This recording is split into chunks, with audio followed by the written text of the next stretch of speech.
اچھا بھائی، رمضان میں انتقال کی کیا فضیلت ہے؟ کیا رمضان میں مرنے والے کی کوئی زائد فضیلت ہے؟ کیا اس سے حساب و کتاب نہیں ہوتا؟ محمد اویس انڈیا سے۔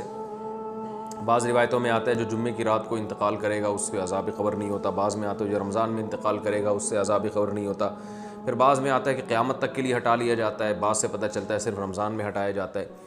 لیکن اس بارے میں جتنی روایتیں سب ضعیف ہیں اور بہت زیادہ ضعیف ہیں، تھوڑی بہت ضعیف بھی نہیں ہیں۔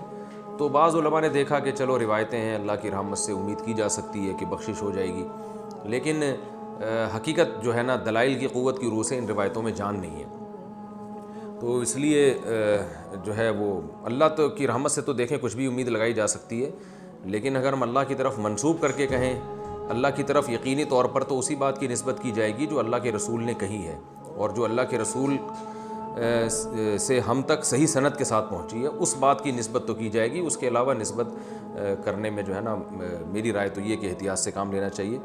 البتہ یہ ضرور ہے کہ جو بھی مقدس جگہیں ہوں، مقدس مقامات ہوں، تو ان مقدس جگہیں اور ان مقدس مقامات میں موت کی ویسے ہی ایک فضیلت ہے۔ جمعے کا دن اور جمعے کی رات بھی مقدس، اور رمضان بھی مقدس ہے، اور روزے کی حالت میں موت پر صحیح حدیث ہے کہ روزے کی حالت میں جس کی موت واقع ہوگی جنت میں داخل ہوگا، اس پر مسند احمد کی صحیح روایت موجود ہے۔ تو اور رمضان میں اگر کوئی کسی کی موت واقع ہوتی ہے تو ہم اللہ کی رحمت سے امید کر سکتے ہیں کہ اس پر رحمت زیادہ ہوگی، جیسے مدینہ میں موت ہے، مکہ میں موت ہے، یا جنت البقیع میں دفن ہونا، یہ سب فضیلت والی چیزیں تو اللہ کی رحمت سے امید کی جا سکتی ہے۔ لیکن یاد رکھیں تمام احادیث کو اور قرآن کی آیات کو جمع کر کے فیصلہ کیا جاتا ہے۔ اگر ہم قرآن کی بہت ساری آیتوں کو اور احادیث کو سامنے رکھتے ہیں تو اصل بخشش کا مدار عمل پر ہے۔ کسی خاص ٹائم پہ مرنا یا کسی خاص حالت میں مرنا اس پر اصل مدار نہیں ہے۔ اس کی وجہ سے اللہ کی رحمت آ سکتی ہے، صغیرہ گناہ معاف ہو سکتے ہیں، کبیرہ گناہوں کے لیے قرآن میں اور احادیث میں جگہ جگہ یہی مضمون ہے کہ ان کے لیے توبہ ضروری ہے۔ یہ اس لیے کہہ رہا ہوں کہ بعض دفعہ لوگ کوئی بہت بڑا کھلے عام گناہ گار ہوتا ہے، کھلے عام بدماشی کر رہا ہوتا ہے، ظلم کر رہا ہوتا ہے، رمضان میں مر جاتا ہے تو ہم اس کو جنت میں پہنچا دیتے ہیں۔ اس سے کیا ہوتا ہے؟ لوگوں میں بدعملی پیدا ہوتی ہے، اور قرآن کی ان آیتوں کا انکار لازم آتا ہے جس میں اللہ نے فرمایا کہ وَذَرُوا ظَاهِرَ الْإِثْمِ وَبَاطِنَهُ، ظاہری گناہ بھی چھوڑو، چھپے ہوئے گناہ بھی چھوڑو۔ إِنَّ الَّذِينَ يَكْسِبُونَ الْإِثْمَ، جو لوگ گناہ کماتے ہیں، سَيُجْزَوْنَ عَنْ قریب، ان کو بدلہ دیا جائے گا۔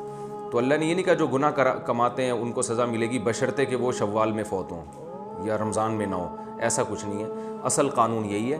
باقی جو روایات میں آتا ہے کہ روزے کی حالت میں موت واقع ہوئی تو مبارک موت ہے، عبادت کرتے ہوئے دنیا سے جا رہا ہے تو اللہ سے امید کی جا سکتی ہے۔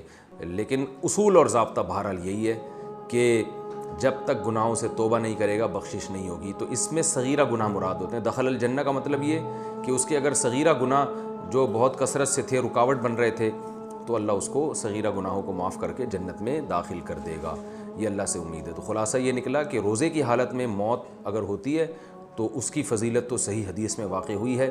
خاص رمضان میں موت واقع ہونا یا جمعے کی رات کو موت واقع ہونا، اس کی فضیلت کسی صحیح حدیث میں نہیں ہے، نہ لیلۃ القدر میں موت کی فضیلت کسی صحیح حدیث میں ہے۔